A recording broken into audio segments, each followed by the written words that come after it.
Hello everyone, in this video I'm going to show you how you can add negative strobe effect to your clip in CapCut for PC.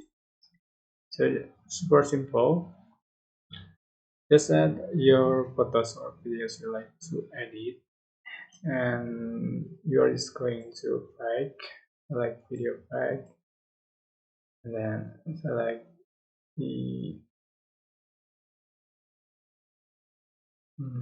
right like the image or you can select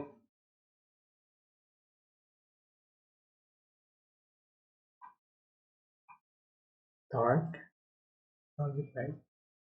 And this is negative stroke as add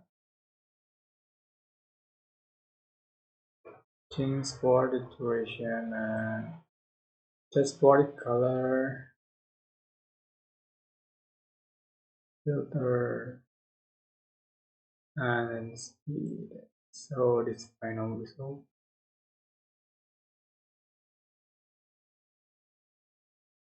that's it.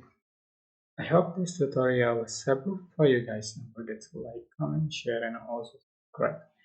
And if you have any questions, please write in the comment section below. Thank you so much for watching.